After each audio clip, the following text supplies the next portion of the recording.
खैरियत से होंगे। आज आप मुझे देख रहे हैं मेरे चैनल के ऊपर शेरोज अब्दुल्ला के नाम से हमारा चैनल है। उम्मीद करता हूँ कि आपने लाइक भी किया होगा, सब्सक्राइब भी किया होगा, अपने सर्कल में शेयर भी करते होंगे। अच्छा जी, आज हम डिस्कस करते हैं सेकंड ईयर की फिजिक्स हम डिस्कस कर रहे हैं जी, और की बोर्ड डिस्कस कर रहे हैं। आज बहुत ज़्यादा इंपॉर्टेंट मैथमेटिकल टॉपिक डिस्कस कर रहे हैं। इसमें थोड़ी सी मैथमेटिकल चीज़ें हम लोगों ने यूज़ करनी है, ठीक है।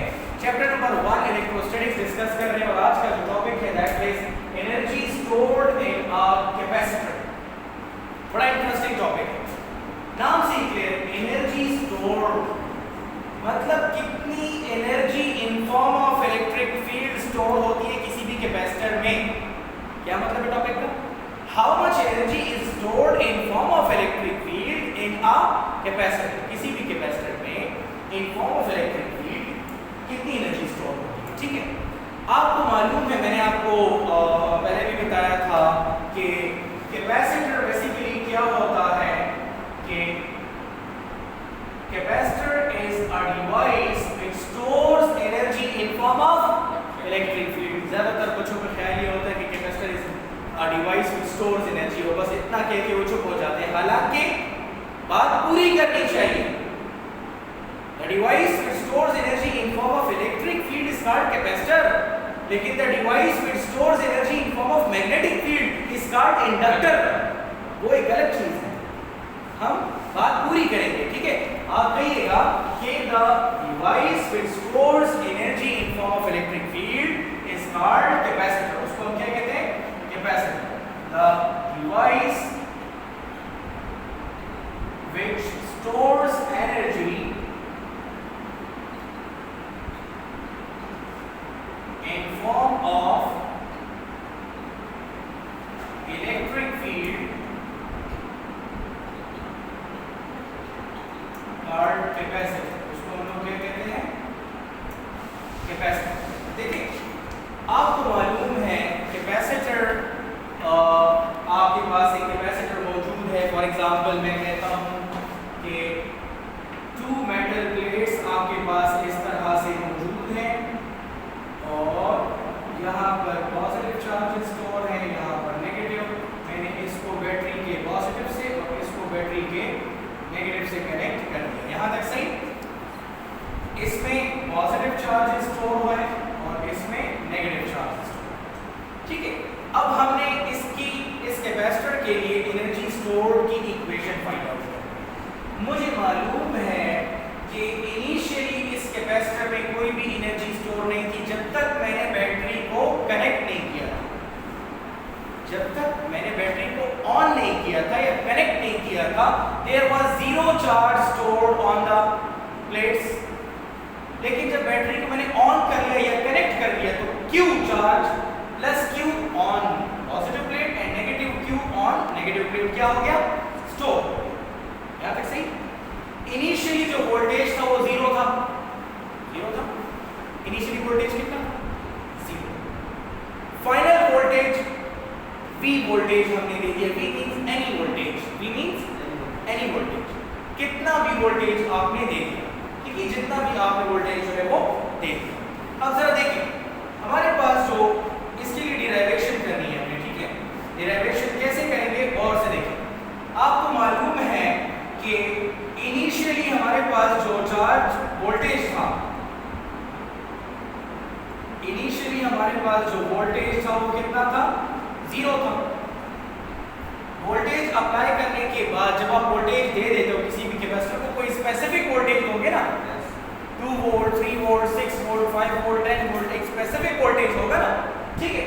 सो फाइनली हमारे पास जो वोल्टेज आता है या जो आप देते हो वोल्टेज, जो वोल्टेज आप देते हैं, चलो मैं कहता हूं कि V वोल्टेज हमने दे दी। अगर मैं एवरेज फाइंड करना चाहूं दोनों का, एवरेज वोल्टेज, एवरेज फाइंड करने का तरीका आता है आपके पास, पता है ना आपको? एवरेज क्या होता है? Initial plus final divided by 2 या sum of items divided by number of items, यही होता था ना। तो हमारे पास इनिशियली 0 है, फाइनली V है, दोनों को मैंने प्लस कर लिया, 2 पे डिवाइड कर लिया तो V बाय 2 आ गया। V बाय 2 आ गया। यहां तक सही? यहां तक सही हो गया? अच्छा, आपको मालूम है कि हमारे पास जो एनर्जी स्टोर्ड की इक्वेशन है वो क्या है और किस तरह आएगी? चले आगे चलते हैं।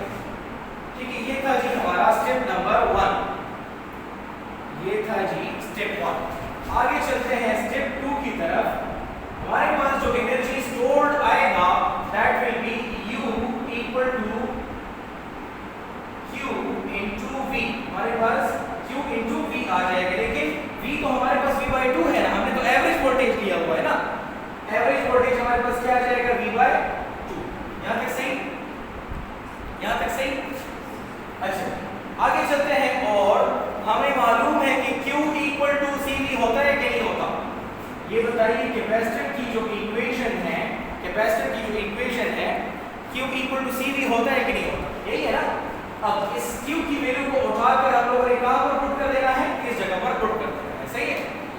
अच्छा इससे क्या आ जाएगा Q equal to CV into V/2 ऐसे आ जाएगा। ये हो जाएगा U इक्वल टू CV²/2 ऐसे हो जाएगा।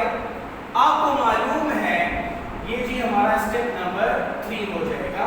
आपको मालूम है कि Q इक्वल टू CV होता है। अगर मैं V की वैल्यू निकालना चाहूं तो dividing C both hand side, तो ये ऐसे आ जाएगा, ठीक है। दोनों साइड पे मैंने C को क्या कर लिया, कट कर लिया। तो V की जो इक्वेशन आएगी that equal to V equal to Q/C, क्या आ जाएगा Q/C आ जाएगा। अब अगर मैं स्क्वायर कर लूं बोथ हैंड साइड का तो ये हो जाएगा V² equal to Q² divided bye C², ये चीज आ जाएगी। अब ये वैल्यू उठा के मैं कहां नोट करूंगा, इस equation, putting the value of V² over here.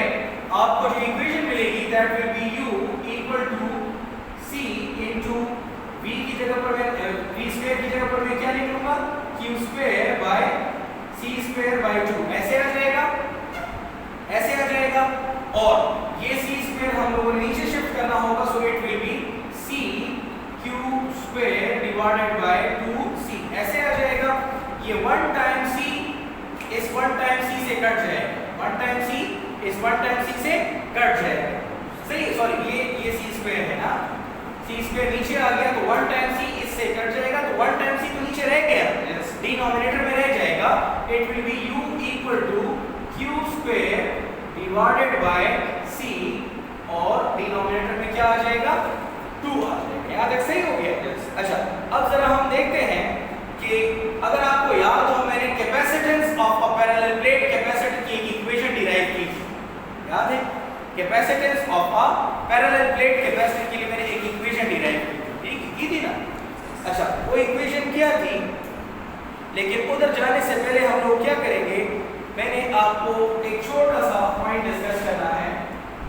आपको याद है मैंने आपको बताया था कि electric field intensity is the negative gradient of potential difference, बताया था। Electric field intensity is the negative gradient of potential difference, ठीक है। as we know that electric field intensity is the negative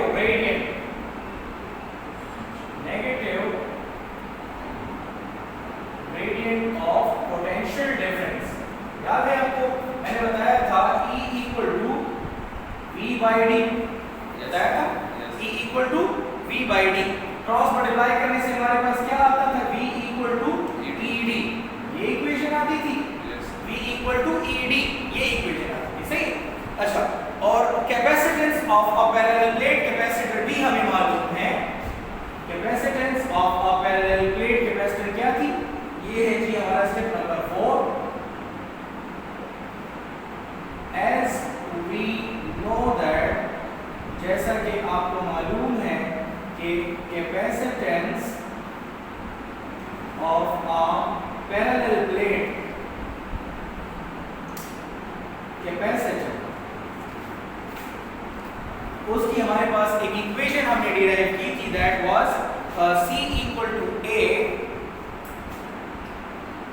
epsilon C equal to A epsilon R epsilon naught divided by D। ये equation हमने derive की थी किसके लिए, capacitance of a parallel plate capacitor के लिए। अब हम लोग क्या करेंगे, ये वैल्यू उठाऊंगा, ये C की वैल्यू उठाकर आपने कहां पर पुट करना है, आपने c की वैल्यू उठाकर पुट करना है इक्वेशन नंबर स्टार में। इसको मैंने क्या नाम दे दिया, इसको मैंने इक्वेशन नंबर स्टार का नाम दे दिया, मेन इक्वेशन का नाम दे दिया मैंने, ठीक है। ये हमारे पास मेन इक्वेशन हो गई, u equal to C V square by 2, ये मेन इक्वेशन है। इसमें मैं c की और v स्क्वायर की वैल्यू को पुट करूंगा, ठीक है। v की वैल्यू ये है और c की वैल्यू हमारे पास ये है। ये दोनों वैल्यूज उठाकर इक्वेशन नंबर स्टार में पुट करेंगे। स्टेप नंबर 5 की तरफ चलते हैं।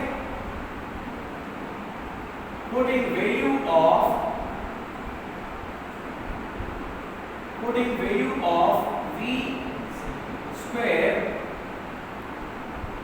v and c in equation star, we get क्या मिलेगा जी आपको जो इक्वेशन मिलेगी दैट विल बी, जो इक्वेशन हमें मिलेगी वो क्या होगी, और से देखें equation star employees that u is equal to c की क्या वैल्यू है, that is a epsilon r epsilon not. a की जो वैल्यू है थोड़ा सा नीचे निकले तो बोर्ड जरा विजिबल नहीं है। c की क्या वैल्यू है, a epsilon r epsilon naught divided by d, और v की क्या वैल्यू है, ed। तो यहां पर मैं लिख लूंगा ed whole square divided by 2। ऐसे हो जाएगा, इससे आ जाएगा u equal to a epsilon r epsilon naught, और ये स्क्वायर है ना तो ये हो जाएगा e square into d square divided bye 2d। ये जो ये वाला d है डिनोमिनेटर का, ये इधर नीचे शिफ्ट हो जाएगा, सही है। यस। अच्छा, अब ये वाला d इस स्क्वायर से कट जाएगा, ये वाला जो d है ऊपर वाले स्क्वायर से कट जाएगा। आपके पास जो इक्वेशन आ जाएगी that will be u equal to a epsilon r epsilon naught e square d divided by 2। ऐसे आ जाएगा, ये इक्वेशन आ जाएगी। आपको पता है ना कि वॉल्यूम, आपको ये मालूम है कि volume length into width into height के इक्वल होता है। अगर मैं लेंथ इनटू विड्थ की जगह पर एरिया इनटू हाइट लिख लूं, कोई एतराज है आपको? नहीं, लेंथ इनटू विड्थ की जगह में एरिया भी लिख सकते हैं, बात तो एक ही है ना। अच्छा, मुझे पता है कि ये एरिया है, this is a and this is distance d। Area और डिस्टेंस को भी मिलाने से हमारे पास क्या मिलेगा, वॉल्यूम मिलेगा। क्या मिलेगा, वॉल्यूम मिलेगा। यहां तक सही है ना। अच्छा, क्या मिल जाएगा जी हमारे पास, वॉल्यूम मिल जाएगा, ठीक है। u equal to epsilon r epsilon naught e square into ad whole by 2, ठीक है। ये हमारे पास इक्वेशन कुछ इस तरह आ जाएगी, सही हो गया। अब जरा हम एनर्जी डेंसिटी को देखते हैं कि एनर्जी डेंसिटी क्या होता है। एक छोटा सा वर्ड है that is energy density. Energy density, energy density क्या होता है, energy per unit volume is called energy density. Unit volume में कितनी एनर्जी मौजूद है उसको हम लोग क्या कहते हैं, एनर्जी डेंसिटी कहते हैं। क्या कहते हैं, एनर्जी डेंसिटी, ठीक है। कैसे डिफाइन करेंगे, the energy present between unit volume of plates called energy density, उसको हम लोग क्या कहेंगे, एनर्जी डेंसिटी कहेंगे, ठीक है। चलिए, एक छोटा सा स्टेप रहता है, यहाँ पे क्या लेते हैं, आपके पास जो इक्वेशन आ जाएगी u is equal to energy by volume, ये इक्वेशन आ जाएगी। एनर्जी की जो इक्वेशन आपको मिली है दैट इज कौन सी वाली इक्वेशन है, epsilon r epsilon naught e square into ad divided by 2, ये इक्वेशन है। वैल्यू को पुट कर लें, आप जरा वैल्यू को पुट कर लेंगे तो ये हो जाएगा epsilon r epsilon naught e square a into d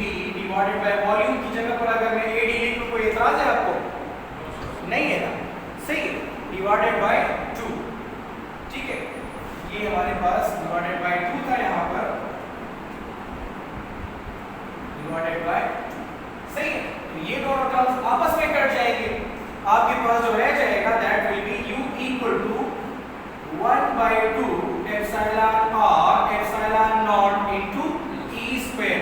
ये जो इक्वेशन आपको नजर आ रही है, this is the equation for energy stored in a capacitor. ये किस चीज की इक्वेशन है? Energy stored in a capacitor की। किसी भी कैपेसिटर में कितनी एनर्जी स्टोर्ड होगी उसकी मैथमेटिकल जो इक्वेशन है वो ये इक्वेशन है, ठीक है, which is required mathematical equation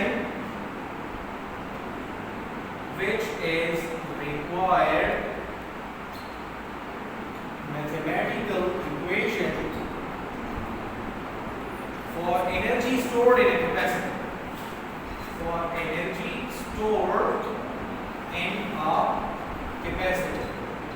किसी भी कैपेसिटर में एनर्जी स्टोर के लिए जो इक्वेशन है वो ये इक्वेशन है। उम्मीद करता हूँ कि आज का लेक्चर आपको पसंद आया होगा और आपने साथ साथ हमारे यूट्यूब चैनल को सब्सक्राइब करना है।